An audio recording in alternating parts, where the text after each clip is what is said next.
आज 12 बजे होना है प्रेस कॉन्फ्रेंस, लेकिन चुनावों से ठीक पहले मोरबी में जो हादसा हुआ, क्या ये भी कोई बड़ा रोल प्ले कर सकता है? ये भी क्या चुनाव में कोई असर डाल सकता है? इस पर भी आगे बात करेंगे, लेकिन चुनावी बयानबाजियां जो हैं वो तेज हो चुकी हैं।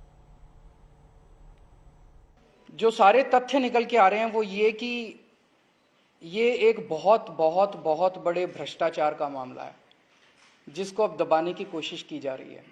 एक घड़ी बनाने वाली कंपनी को पुल बनाने का ठेका क्यों दिया गया?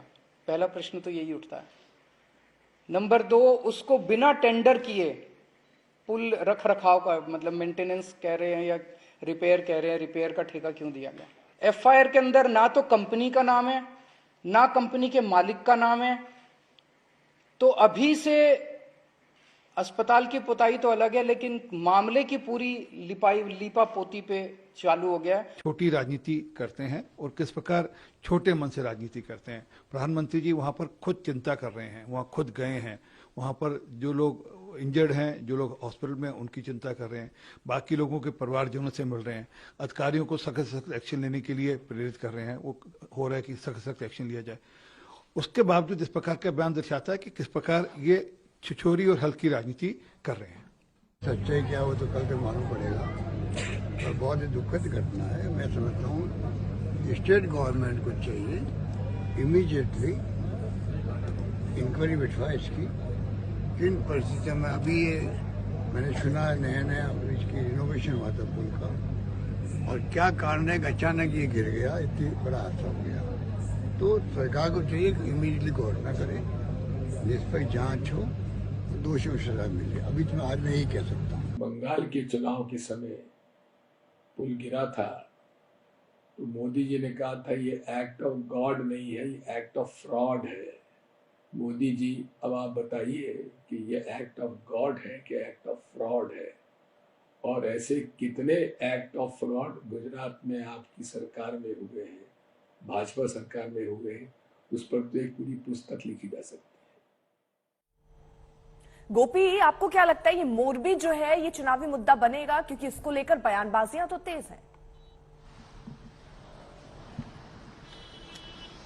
देखिए, बिल्कुल मोरबी जो है वो लगातार जिस तरीके से राजनीति हो रही है, और मोरबी जो हादसा हुआ है, 135 लोगों की इस हादसे में मौत हुई है, और उस हादसे में इतने ज्यादा लोगों की मौत के बाद लगातार लोगों का जो गुस्सा था वो प्रशासन को लेकर था कि क्यों कॉन्ट्रैक्ट दिया गया, और रख रखाव की अगर जिम्मेदारी दी गई थी तो वो जिम्मेदारी ठीक से चल रही है या नहीं, उसका पालन किया गया है या नहीं, उसको क्यों मॉनिटर नहीं किया गया। क्योंकि जिस तरीके से वहां से चीफ फायर ऑफिसर का स्टेटमेंट आया था कि जो एनओसी लेना चाहिए था वो एनओसी नहीं लिया था।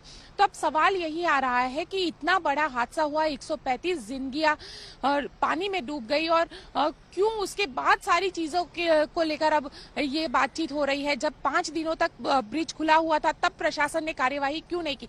तो इसका भी एक इम्पैक्ट जो है वो गुजरात चुनाव पे जरूर दिखाई दे सकता है, क्योंकि प्रशासन को लेकर 27 सालों से गुजरात में बीजेपी का शासन है। अगर पालिका में वहां पे देखें तो वहां पे भी बीजेपी का शासन है। तो सवाल यहाँ पे ये खड़ा हो रहा है कि लोग अब धीरे धीरे कहीं ना कहीं एक एंटी इनकम्बेंसी जिसे कह सकते हैं, कि लोगों को ये लग रहा है गुजरात के अंदर कि अगर परिवर्तन होता है या परिवर्तन की बात होती है तो लोग उसे सुनते हैं, लोग उसका समझना चाहते हैं। क्योंकि 2017 में भी जिस तरीके से पाटीदार आंदोलन हुआ था, एक विरोध गुजरात के अंदर खड़ा हुआ था। हालांकि इस 5 सालों में ऐसा कोई विरोध गुजरात के अंदर सामाजिक नहीं हुआ, लेकिन यहाँ पे बेरोजगारों ने आंदोलन किया, यहाँ पे जो कॉन्ट्रैक्ट कर्मचारी है उन लोगों ने आंदोलन किया। तो लगातार अलग अलग लोगों के जरिए आंदोलन किए गए, और यहाँ तक कि ये जो सारी चीजें थी, गुजरात सरकार जो है कल शाम तक उन्होंने जो कर्मचारी थे उन कर्मचारियों को कहीं पे जो फिक्स का इश्यू था या उनको कॉन्ट्रैक्ट कर्मचारी है उन लोगों के मुद्दों को कल शाम तक सॉल्व किया है।